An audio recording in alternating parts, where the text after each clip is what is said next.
আজ গান্ধীজির শহীদ দিবস। ভারতের স্বাধীনতার পর অল্প কয়েক মাস পরেই 1948 সালের আজকের মতো 30শে জানুয়ারি আততায়ীর গুলিতে গান্ধীজি নিহত হন। ভারতের পক্ষে এটা খুব যন্ত্রণার ব্যাপার যে গান্ধীর মতো অত বড় একজন মানুষকে স্বাধীনতার একেবারে পরপরই ভারত হারালো এবং দেশকে একটু গড়ে তুলতে সুযোগ তিনি পেলেন না। এই প্রসঙ্গে আমার বলতে ইচ্ছা করছে যে গান্ধীজিকে জাতির জনক আমরা বলি কেন? এটা নয় যে গান্ধীর আগে কোনো বড় রাজনৈতিক নেতা ছিলেন না। 1885 সালে কংগ্রেস প্রতিষ্ঠা হয়েছিল অ্যালান অক্টাভিয়ান হিউমের হাতে, কিন্তু তখন যে জিনিসটা হতো তা হচ্ছে ইংরেজি ভাষায় আলোচনা, শৌখিন ভাষায় নানা রকম দরখাস্ত সরকারের কাছে পেশ করা। গান্ধীজি প্রথম সাধারণ মানুষ, একেবারে অতি সাধারণ মানুষকে রাজনীতিতে জড়িত করলেন। এর আগে সাধারণ মানুষ বুঝতে পারেনি দেশের স্বাধীনতা আন্দোলনে তার কি ভূমিকা। তারা জানত যে চিরকাল কেউ না কেউ রাজা থাকে আর আমরা সবসময় নিচের তলায় পড়ে থাকি।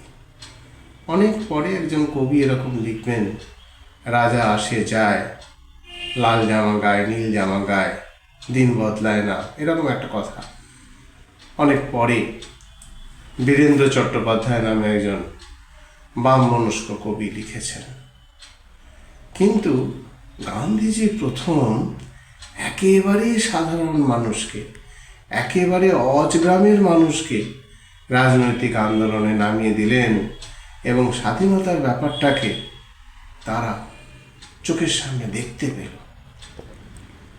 অথচ গান্ধী ছিলেন ব্যারিস্টার, ইংল্যান্ডে পাশ করা ব্যারিস্টার, বড় আইনজীবীর সুখের জীবন তার হাতের মুঠোয় ছিল।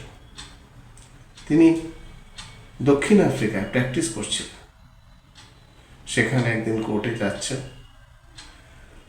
ব্যারিস্টার মানুষ, পয়সার অভাব নেই, ট্রেনে তিনি ফার্স্ট ক্লাসের টিকিট নিয়ে ফার্স্ট ক্লাসে উঠেছেন, কিন্তু তার গায়ের চামড়ার রং কালো। এই অভিযোগে শ্বেতাঙ্গ টিকিট চেকার, ভাবুন টিকিট চেকার একদিকে, আরেকদিকে ব্যারিস্টার, সে ব্যারিস্টার মশাইকে ঘাড় ধরে তুলে দিয়ে ট্রেন থেকে নামিয়ে দিল। ট্রেন ছেড়ে চলে গেল, স্টেশন ছেড়ে।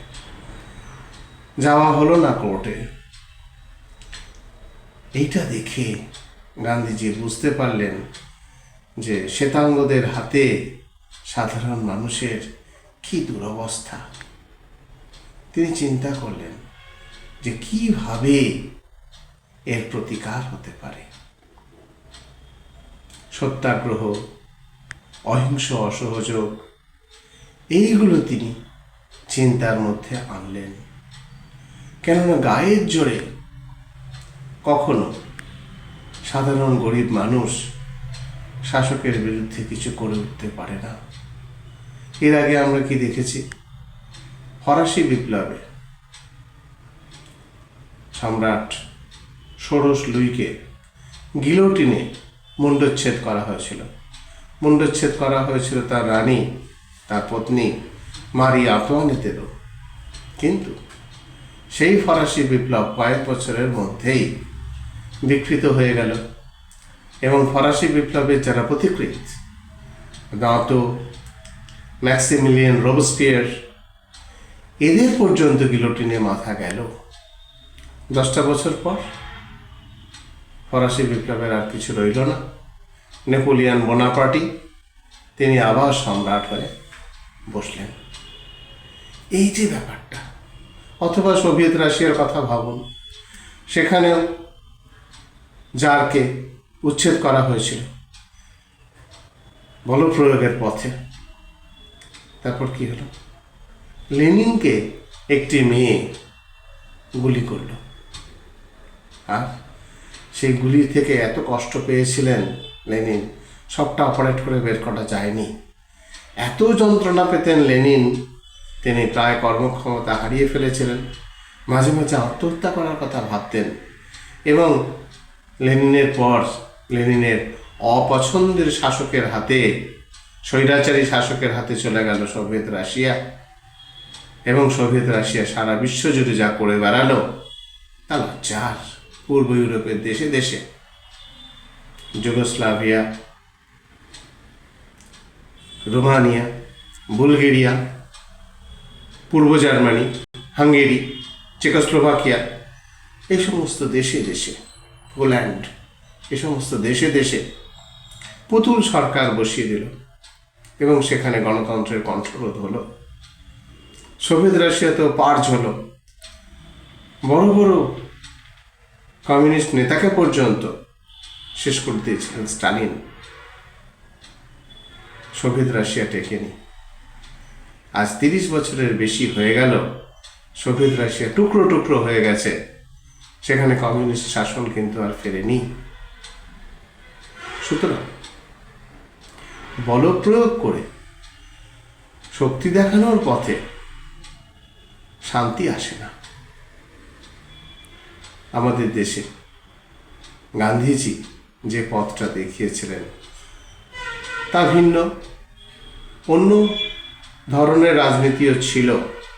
কিন্তু আজ যদি তাকিয়ে দেখি, গরিব মানুষ, সাধারণ মানুষ তার দাবি তুলে ধরতে গেলে গান্ধীজির পথেই কিন্তু হাঁটে। ধর্ণা, আবেদন নিবেদন, বুঝিয়ে বলা, আইনসঙ্গত পথে প্রতিবাদ করা, এগুলো করার চেষ্টা করে। একটা বোমা ছুড়ে দিলাম, কি একটা জেলা শাসককে গুলি করে ফেললাম, এই জাতীয় কাজ কিন্তু মানুষ করে না। তিনি জাতিকে গড়ে দিয়েছেন, তাই তিনি জাতির জনক। আজকে গান্ধীর এই শহীদ দিবসে আমাদের ভাবতে হবে, আমাদের দেশে যে অন্যায়গুলো আছে, প্রচুর অন্যায় রয়েছে, তার বিরুদ্ধে শান্তিপূর্ণ পথেই আন্দোলন গড়ে তুলতে হবে। গান্ধীজি যেরকম ব্যারিস্টার হয়েও গরিব মানুষের মতো পোশাক পরে, তার মতো চলাফেরা করে, অনশন দিয়ে যেভাবে করতেন, সেই ধরনেরই যদি করা যায়, নেতারা যদি সাধারণ মানুষের, গরিব মানুষের জীবন যাপন করেন, অন্তর থেকে সত্যভাবে যাপন করেন, তবে তারা গরিব মানুষকে নেতৃত্ব দিতে পারবেন। নইলে তারা বিভিন্ন রঙের পতাকা, বিভিন্ন ধরনের স্লোগান দিলেও আসলে তারা বড়লোক হয়ে থেকে যাবেন, গরিব মানুষ তাদের আপন ভাবতে পারবে না। গান্ধীজি চেষ্টা করেছিলেন, বহু ত্রুটি সত্ত্বেও গান্ধীজির এই সাধারণ মানুষের